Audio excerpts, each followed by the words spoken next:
Welcome to Jayhawk Photo. My name's James Hawkins. Today I'm talking about the 2018 Canon EOS R right now in January of 2023. There's a lot of rumors that this camera is going to be getting successors here soon, but it's still something that I really like, really recommend. And we really don't know what's coming out until next month, probably at CP Plus. And for those of you who don't know, CP Plus is one of the biggest photography events in Japan every year. It's basically where the big brands put out their new bodies. You know, Sony, Sigma, Canon, of course Canon. I don't know why I didn't lead off with that. I'm a Canon fanboy, always have been. But that's where everybody puts out their new stuff. And supposedly, according to, the online rumor websites, there's going to be a new version of this camera. Now, a lot of what they're saying doesn't really go to that. The only thing that sounds similar to this camera is that the new one's going to have a 30.3 megapixel sensor. Hopefully, if it does come out, it'll be, just like this camera, and they're not going to raise the price on the body, because this is, a great entry-level full frame. If you're looking for something that's going to have good dynamic range, great image quality, a really good sensor, this is probably the best you're going to get for the price. At $1,899, that's for just the body.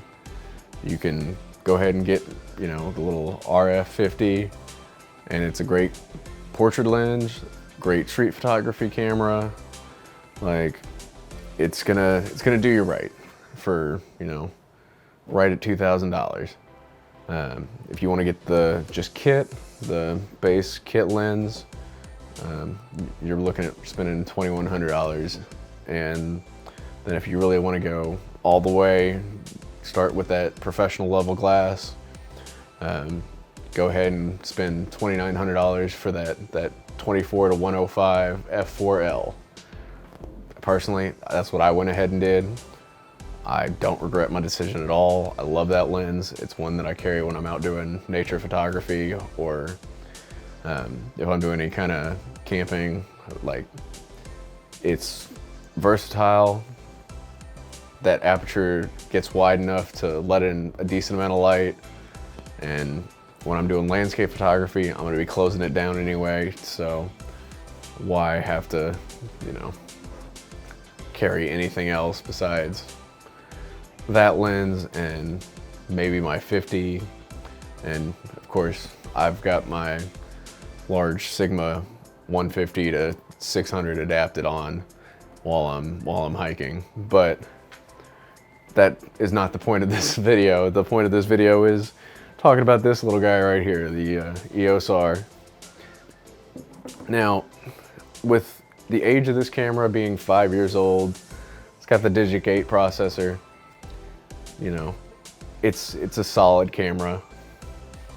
You don't get all the fancy subject detection like you do with, the R6, or the R6 Mark II like I have, or the R5, or even, the newer R7 and R10, but those are APS-C sensors. So personally, I prefer full frame. But you have face detection on this, which works really well. Along with that, you also have your drag and drop focus, which once you get used to it, works pretty easy and hits 90% of the time. I say 90% of the time because it's not the fastest camera, only shoots 8 frames per second, which, nowadays that's relatively slow. The R6 Mark II shoots 14 frames per second, and switch it over to the electronic shutter, you're getting 40 frames per second, which that's absolutely insane. When this first came out, a lot of people had issues with some of the button layouts. It's got a little multi touch multifunction bar here, this little touch bar. Personally, I like it. It's different. You don't have the wheel on the center here like a lot of professional level cameras. I use it a lot for ISO when I'm out doing nature photography. Basically, I set my ISO to auto and make quick adjustments with this to kind of fine-tune my look. I also do it while I'm out doing street photography, but I leave my ISO in manual and then make my adjustments that way. Works really well for me. It did have a little bit of a learning curve, but once I got it figured out, no issue. I've used this camera for almost a year now. I'm very happy with it. And really the main reason I upgraded was for some of the subject detection and video. The main reason is the video capabilities of this camera. If you're shooting 4K, you're gonna have an issue. There is a crop, quite a crop, of 1.8. So basically whatever your focal length is you're gonna be multiplying, that length by 1.8. And it really makes it difficult to do, talking head videos like this without having a huge room to record in, because, unless you've got the 16mm, you're not really gonna be getting much angle of view.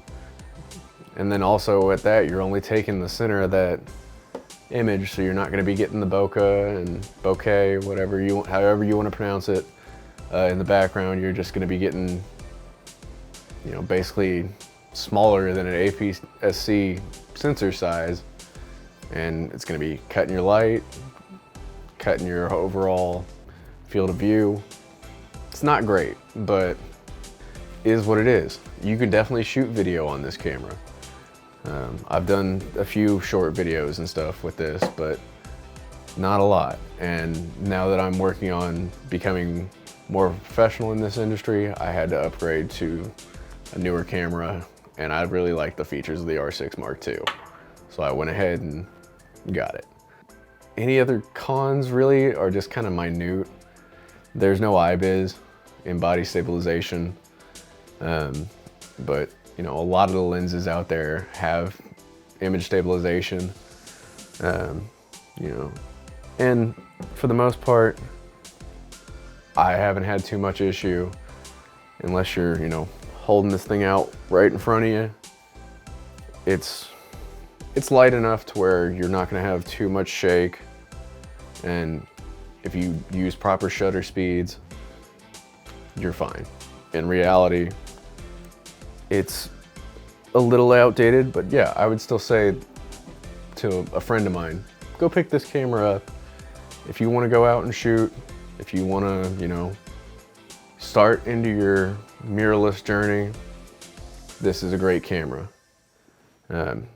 Now, if you don't have the budget for this, definitely look at the R8. If you are looking for something with a little more capability around the same price, sure, the R7's great.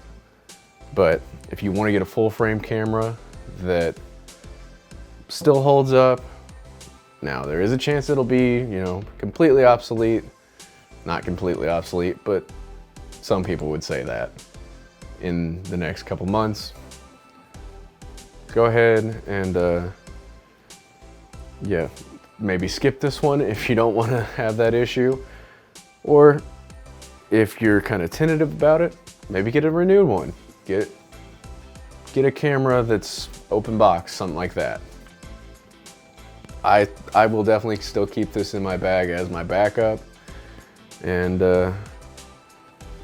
yeah, honestly, I'll probably end up using it for like a B camera or some other, background camera for doing, interviews or something like that in the future.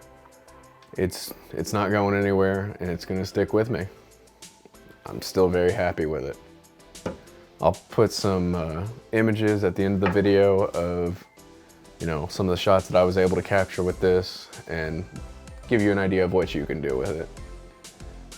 I mean, it's extremely versatile, and I'd love to see what you all can do with it. Again, my name's James Hawkins. Thank you for checking out Jayhawk Photo. Do me a favor, like and subscribe.